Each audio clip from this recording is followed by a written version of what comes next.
மா நீ என்னம்மா டிஃபனு? தோசை. மா எப்பவுமே தோசையே பண்ணிட்டு இருக்காங்கம்மா, ஏதாவது ஹெல்த்தியாக பண்ணிக்கோமா தோசையே. சரிப்பா, செஞ்சு தரேன். சரிம்மா. இப்போ வாங்க தோசை எப்படி செய்யறதுன்னு நம்ம பார்க்கலாம்.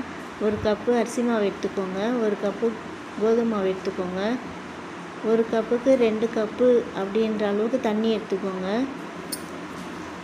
இப்போ கட் பண்ணி வச்சுருக்க பீன்ஸு சேர்த்துக்கலாம். பொடியாக கட் பண்ணின கேரட்டை போட்டுக்கலாம். பொடியாக கட் பண்ணி வச்சுருக்க வெங்காயத்தையும் போட்டுக்கலாம். நல்லா பொடியாக கட் பண்ணிக்கோங்க, அப்போ தான் நல்லாயிருக்கும். மிளகு சேர்த்துக்கோங்க, ஜீரகம் சேர்த்துக்கோங்க. 50 கிராம் நான் எண்ணெய் சேர்த்துருக்கேன், கோல்டு வின்னரு. நீங்கள் எந்த எண்ணெய் வேணுமோ உங்கள் விருப்பம் நீங்கள் சேர்த்துக்கலாம். கருப்பில் கொத்தமல்லி தழை வேணும்னா நீங்கள் போட்டுக்கலாம். நான் வந்து கஸ்தூரி மேட்டி போட்டிருக்கேன். இப்போ விஸ்கு வச்சு இதை கலந்து விட்டுக்கலாம். தேவையான அளவு உப்பு சேர்த்துக்கலாம். விஸ்கு வச்சு கலந்திங்கன்னா நல்லா கலந்து வந்துடும். கட்டி இல்லாமல் ரொம்ப தண்ணியாக இல்லாமல் ரொம்ப கெட்டியாகவும் இல்லாமல் மீடியமாக கலந்து வச்சுக்கோங்க.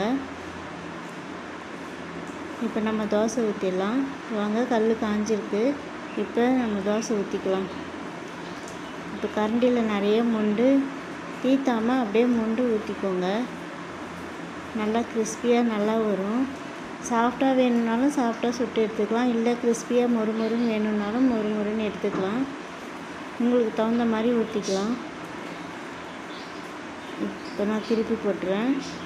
இந்த தோசை வந்து நல்லா இருக்குங்க. மாவு ஊற வைக்கணும் அரைக்கணுன்ற வேலைலாம் இல்லை, ஈஸியாக டக்குன்னு ரெடி பண்ணிடலாம். இந்த மாதிரி நீங்களும் செய்து பாருங்கள். இந்த மாதிரி ஹெல்த்தியான தோசையை வாரம் ஒரு முறையாவது உங்கள் வீட்டில் செய்யுங்க. ரெஸ்டாரண்ட் ஸ்டைலில் சூப்பராக கிறிஸ்பியாக வீட்டிலே நீங்கள் செய்யலாம்.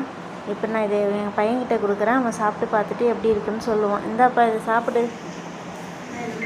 என்னம்மா இந்த தோசை டிஃப்ரெண்ட்டாக இருக்குது?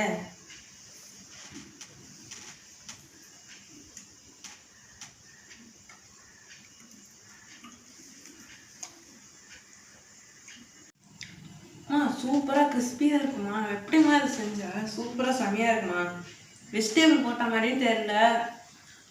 பயங்கரமாக இருக்குமா? நீங்களும் இந்த மாதிரி செஞ்சு பாருங்க. நம்ம வீடியோ பிடிச்சிருந்தா லைக் பண்ணுங்கள், ஷேர் பண்ணுங்கள், நம்ம சேனலை சப்ஸ்கிரைப் பண்ணுங்கள். ஓகே, பாய்.